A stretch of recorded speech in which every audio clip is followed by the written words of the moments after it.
दोस्तों खुशखबरी आ गई है दोबारा से क्योंकि पहले भी काफ़ी बार चर्चा हो चुकी है। वो चर्चा थी एसबीआर रोड की कि भाई डेवलपमेंट कभी ये आ रहा है कभी वो आ रहा है। लेकिन ये फिर से दोबारा न्यूज़ आई है। ये रिसेंटली जो न्यूज़ मैं आपसे डिस्कस करूँगा ये पिछले 2 दिन की न्यूज़ है और ये दैनिक जागरण की न्यूज़ है। तो वही डिस्कस करूँगा कि अब इन्होंने क्या प्रपोजल रखा है एसपीआर रोड को लेके और इसकी मेजर जो कनेक्टिविटी है उसका बेनिफिट क्या मिलेगा इस एसपीआर रोड के ऊपर, और एसपीआर रोड पे आज इन्वेस्टमेंट का बेनिफिट है भी या नहीं है। वैसे मैं बहुत टाइम से लोगों को समझाते हुए आ रहा हूँ, भाई एसपीआर रोड पे इन्वेस्टमेंट डाल लो, ये एक बड़ा पैच बनेगा। छोटा टुकड़ा आपको लगता है कि यहाँ पे रेट ज़्यादा है, कुछ नहीं भाई, ये इससे भी ज़्यादा रेट होंगे और ये रेट अगले 5 साल के आप आज खरीद लेके बैठे हो। चलो आज की न्यूज़ को अच्छी तरह समझने की कोशिश करते हैं कि साउथर्न पेरिफेरल रोड गुरुग्राम के लोगों के लिए अच्छी खबर, चकाचक होगा एसपीआर रोड। तो ये खबर थी, आप चाहो तो गूगल में जाकर भी इसको पढ़ सकते हो, बट हम यहाँ एक्सप्लेन करेंगे प्रॉपर डिटेल टू डिटेल और आपको समझाते हुए भी चलेंगे। गुरुग्राम महानगर विकास प्राधिकरण यानी जीएमडीए जल्द ही सदर्न पेरिफेरल रोड यानी एसपीआर रोड की स्थिति सुधारने का काम है वो शुरू करने जा रहा है। शुरू क्या करेंगे, अभी जैसे रोड टूटा हुआ है, सर्विस लाइन नहीं है ना, इसको रीवैम्प करेंगे क्योंकि वैसे भी ये एलिवेटेड बनना है। तो एलिवेटेड तो ऊपर ही ऊपर जाएगा, जैसे कि आपने देखा होगा सोना रोड तो जो पिलर हो बीचों बीच हैं, बाकी जो रीवैम्प किया गया था वो साइडों से किया गया था।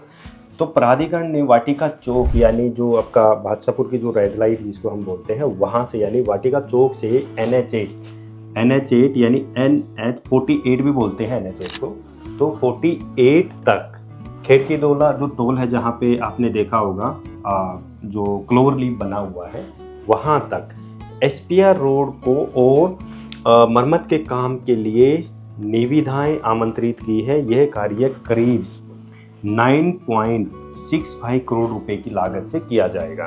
ठीक है, तो वाटिका चौक से लेके नेशनल हाईवे NH8 तक 5.5 किलोमीटर का ये पैच है, उसको मरम्मत करने के लिए 9.65 करोड़ की लागत से इसको दोबारा से चकाचक किया जाएगा। अच्छा, इसमें इन्होंने कहा है कि जीएमडीए यात्रियों की सुविधाओं के लिए सड़क की करेगा मरम्मत। इसमें हमें क्या बेनिफिट मिलेगा, यात्रियों को क्या बेनिफिट मिलने वाला है इस न्यूज से और ये क्या काम करेंगे ये भी जानते हैं कि जीएमडीए के मुख्य अभियंता अरुण धनखड़ ने कहा है कि यह गुरुग्राम के सबसे व्यस्त मार्गों में से एक है और यह भारी ट्रैफिक रहता है। जीएमडीए यात्रियों की सुविधा के लिए इस सड़क की मरम्मत करेगा। यानी ये सही कह रहे हैं कि वैसे ये छोटा सा पैच है और ये कई ऐसे एरिया को कनेक्ट करता है जिसमें आज अगर आप एसपीआर रोड पे जाओगे तो आपको जाम मिलेगा क्योंकि वहाँ पे रेड लाइटें लगा दी हैं। पहले रेड लाइट नहीं थी, अब रेड लाइट लगा दी है क्योंकि ये एक शॉर्टकट रास्ता है।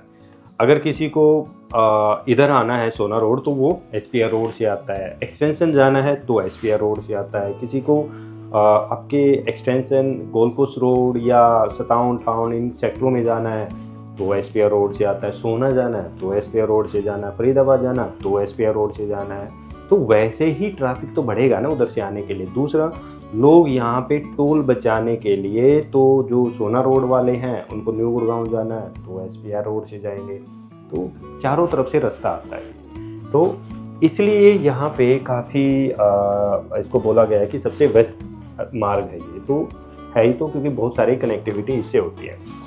मुख्य कैरिज को मजबूत करने के अलावा इस कॉरिडोर पर नए स्लिप रोड भी बनाए जाएंगे ताकि इस सड़क पर चलने वाले यात्रियों को और राहत मिल सके। प्राधिकरण ने इस साल की शुरुआत में घाटा से वाटिका चौक तक एसपीआर की विशेष सड़क मरम्मत का काम भी किया है। यानी एक्सटेंशन रोड को आपने अगर रिसेंटली ड्राइव किया है तो पहले टूटा फूटा था, उसको मरम्मत कर दिया है, थोड़ा वाइड कर दिया है। साइड में देखा होगा कि बहुत सारे ऐसी झुग्गियाँ थी जो वहाँ पे थी एक्सटेंशन रोड पे, वो भी हटा दी हैं। और अभी रिसेंटली 3-4 दिन पहले की एक न्यूज़ थी कि एसपीआर रोड के ऊपर कुछ अवैध मकान बने हुए थे, वो भी उन्होंने तोड़े हैं, तोड़ के उसको क्लीन किया है और वाइड किया है। तो एसपीआर रोड के ऊपर अभी थोड़ा सा जो काम है वो फास्ट होगा क्योंकि अभी और एक अनाउंसमेंट थी जिसमें हमने लास्ट वीडियो में डिस्कस भी किया था कि वही जो सेक्टर 56 से लेके पचगांव तक मेट्रो की प्लानिंग कर दी गई है, डीपीआर मंजूरी मिल गई है, लेकिन बहुत सारे कमेंट भी आए, लोग ये भी कह रहे हैं कि ये तो सिर्फ डॉक्यूमेंट में है। तो बहुत सारी चीज़ें ऐसी होती है कि वो एक साथ नहीं बनती, उनमें टाइम ही लगता है। अब कोई रोड ब्लॉक करके बैठा है, कोई ज़मीन नहीं दे रहा है, तो क्या वैसे ही बना दें? अगर मान लीजिए आपकी ज़मीन बीच में आती तो आप भी रुकावट डालते ही डालते। तो ये चीज़ें ना सिस्टम से होती हैं और सिस्टम के अलावा हम बाहर जा नहीं सकते। तो कोई भी चीज़ें डीपीआर भी रेडी की जाएगी, भाई प्रॉपर मरम्मत भी की जाएगी। फिर कहते हैं कि जी वो चीज़ें गिर गई, वो मरम्मत डीपीआर को रेडी किया जाता है कि क्या एक्चुअल में वो रोड उस चीज़ को झेल पाएगा, नहीं झेल पाएगा। तो कई कंपनियां ऐसी होती हैं जो टेंडर में बहुत ज़्यादा पैसा भी मांगते हैं, लेकिन वो क्वालिटी नहीं लगाती हैं। तो ये भी चीज़ें सामने आती है। जैसे द्वारका एक्सप्रेसवे का ले लो, 2006 का पास आज 2024 हो गया, यानी आप कितने साल में वो चीज़ें हमें मिली है। तो वहाँ भी कई ऐसी कंपनियां थी जिन्होंने टेंडर लिए, लेकिन वो दिवालिया घोषित हो गई, उनके पास फंड ही नहीं बचा आगे बनाने के लिए। तो ये चीज़ें इम्प्लीमेंट होती हैं। ये इंफ्रास्ट्रक्चर में हमेशा टाइम लगता है, वन टाइम में चीज़ों में नहीं बनती, ये इंडिया है। अगला पॉइंट है कि वाटिका चौक से NH48 तक बनेगा सिग्नल फ्री कॉरिडोर। यानी अभी आपने देखा होगा कि एक तो टुलिप चौक है, वहीं पे रेड लाइट आ गई है, वो आई थी फिर, लेकिन उन्होंने उस रास्ते को ही ब्लॉक कर दिया पुलिस वालों ने। तो आगे से फिर रेड लाइट है, तो आगे से ऐसे यू टर्न करके आते हैं, तो वहाँ पे जाम बन जाता है। फिर आप देखोगे कि N3M जो DLF परिवाना की साइड अगर जाते हैं तो वहाँ पे मेन रेड लाइट है, तो वहाँ पे बहुत बड़ा जाम लग जाता है। वहीं पे तकरीबन आधा घंटे का वहाँ पे जाम हो जाता है। यानी SPR रोड के ऊपर उन्नयन की योजना भी GMD द्वारा बनाई गई है, जिसमें वाटिका चौक से लेके NH8 और फिर CPR तक एक सिग्नल फ्री कॉरिडोर बनाया जाएगा, जो कुशल गतिशीलता के लिए यातायात का दीर्घकालीन समाधान प्रदान करने में सहायक होगा। यानी फिर क्या होगा कि जो वाटिका चौक है, वाटिका चौक से द्वारका तक आपका सिग्नल फ्री ये रोड होंगे। जैसे आज अगर आप ड्राइव करते हैं द्वारका एक्सप्रेसवे पे गोल कोस्ट रोड के ऊपर, तो आपको कोई रेड लाइट नज़र नहीं आती, वैसे ही वाटिका चौक से अब द्वारका चले जाओगे, कोई सिग्नल नहीं दिखाई देगा आपको। उसके बाद एलिवेटेड रोड का निर्माण हो जाने पर वाहनों के लिए एक अतिरिक्त मार्ग प्रदान करने के जमीनी स्तर पर ट्रैफिक को कम करने में मदद मिलेगी और यातायात प्रवाह में सुधार होगा।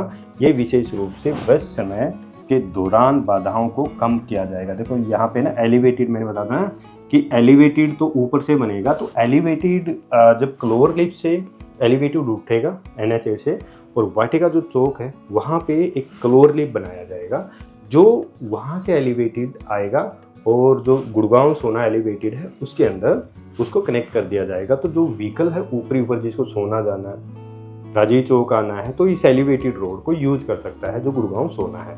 तो इससे सोना की प्रॉपर्टी में तो बढ़ावा मिलेगा ही मिलेगा, साथ में SPR road property, extension road और जो सोना रोड की प्रॉपर्टी, इनमें काफ़ी ज़्यादा आपको रेट में भी इजाफा और डिमांड ज़्यादा देखने को मिले। ओके, वाटिका चौक को NH8 से जोड़ने से गुरुग्राम के दक्षिण हिस्से, यानी दक्षिण जिसको हम साउथ ऑफ गुड़गांव यानी सोना बोलते हैं, और राष्ट्रीय राजमार्ग नेटवर्क के बीच एक महत्वपूर्ण कनेक्टिविटी स्थापित होगी। ये उनको बोल रहे हैं, यानी DMIC Delhi Mumbai corridor connectivity स्थापित होगी, जिससे दिल्ली हो गया, जयपुर हो गया, शहर के भीतर अन्य प्रमुख शहरों के साथ आसानी से और तेज़ी से पहुंचने की सुविधा होगी। यानी जो एलिवेटेड बनेगा SPR रोड, तो उससे आप DMIC ईजी यूज कर सकते हो, आप सोना ईजी यूज कर सकते हो। अगर आपको KMP कनेक्ट होना है तो आप ईजी यूज कर सकते हो।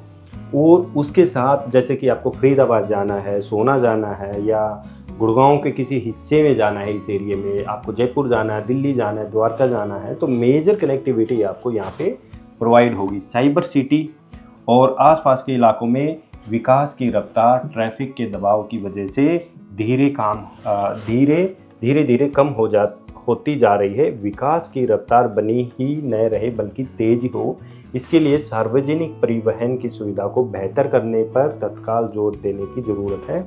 इससे लेकर मुख्यमंत्री नायब सिंह सैनी साइबर सिटी और आसपास के मेट्रो का जाल बिछाने के बारे में 24 दिसंबर को गुरुग्राम महानगर प्राधिकरण विकास एवं गुरुग्राम मेट्रो रेल लिमिटेड के अधिकारियों के साथ बैठक की है। सही कह रहे हैं कि क्योंकि ऑलरेडी कई ऐसे रूट हैं जो अभी पास किए गए हैं, भोंडसी से रेलवे स्टेशन तक, छप्पन से पचगांव तक, आपका दिल्ली से आपका पचगांव तक जो RRT स्थानीय है, उसके बाद सेक्टर 61 से शीतला माता मंदिर होते हुए आपकी हुडा सिटी सेंटर से साइबर सिटी मिलाने के लिए तो एक जाल होगा। और बहुत सारे लोग सोचते हैं कि डॉक्यूमेंट में है, बिल्कुल डॉक्यूमेंट में है फिलहाल। तो जब बनने लगेगा तो तब आप सियाने होंगे प्रॉपर्टी खरीदने के लिए, तब फिर रेट वैसे ही जम कर जाएंगे, वो ओवर बजट, ठीक है। तो उससे पहले ले लो, जब प्लानिंग चल रही है, कई बार अनाउंसमेंट हो चुकी हैं। सोना में आज भी आम आदमी प्रॉपर्टी नहीं खरीद सकता किसी समय के अंदर। वहाँ पे बहुत सस्ते रेट हुआ करते थे, लोग कहते थे कि ये रेट इतने नहीं हैं। तो आज खरीद के देखो तो वो सैलरीड वाला प्रॉपर्टी नहीं ले सकता सोना के अंदर, ठीक है, क्योंकि कोई ऐसी चीज़ ही नहीं है जिसके ऊपर लोन है तो कैश तो देना ही देना पड़ेगा। और एक पता नहीं क्या है कि भाई वहाँ तो जैसे कि मुसलमानों का एरिया है तो नहीं जाना उधर, ऐसे है। ऐसा कुछ नहीं है यार, दुनिया रह रही है, ऐसी कुछ नहीं, ये मन गढ़ंत कहानियाँ हैं। तो ये एक ऐसी न्यूज़ है दोस्तों जिसमें ये भी दर्शाता है कि जो मेट्रो की जो कनेक्टिविटी है वो सच में ही अप्रूव्ड है, उनके ऊपर जोर शोरों से काम चल रहा है। अब जैसे सोना में भोंडसी है तो कुछ समय में ये न्यूज़ भी सुनने को मिलेगी कि भाई भोंडसी तक न्यूज़ आ गई, इसको सोना भी पहुंचा देते हैं। इसके ऊपर सेंट्रल पार्क हो सकता है जोर देगा, क्योंकि सेंट्रल पार्क की बड़ी टाउनशिप यानी 1000 एकड़ के आसपास की टाउनशिप सोना के अंदर है, सबसे बड़ी है। और उसी के अंदर सबसे प्रीमियम लोग, बड़े लोग रह रहे हैं। और सोना का एक मेन जहाँ पे फ्लावर वैली है वहीं पे सबसे ज़्यादा आज के टाइम में रेजिडेंशियल हब है, और सबसे ज़्यादा रेंटल इनकम भी देखोगे तो सोना की वहीं है। उसके बाद सोना शहर है। तो ये जो मेट्रो है सोना जाने में ज़्यादा टाइम नहीं लगेगा। और जैसे ही अगर थोड़ी सी पास हुई, क्योंकि सोना में सेक्टर ही गिने चुने हैं रेजिडेंशियल के, क्योंकि उसके बाद तो फिर मेवात डिस्ट्रिक्ट आ जाती है जिसमें सारा का सारा आपका इंडस्ट्रियल जोन आता है, IMT सोना। तो रेजिडेंशियल तो सारा फ्रंट में ही है, उसमें लैंड जल्दी जल्दी ख़त्म होती जा रही है।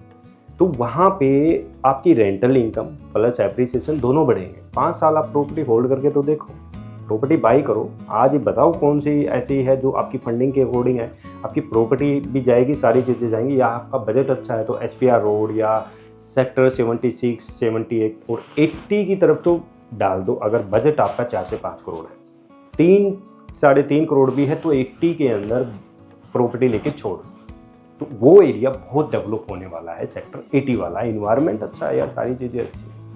तो ये न्यूज़ कैसी लगी आपको, तो वीडियो में कमेंट सेक्शन में जाके कमेंट जरूर करें। आप हमारे टेलीग्राम चैनल और व्हाट्सएप चैनल जरूर ज्वाइन कर लो, डिस्क्रिप्शन में लिंक मिलेगा, ताकि नई अपडेट आपको मिलती रहे।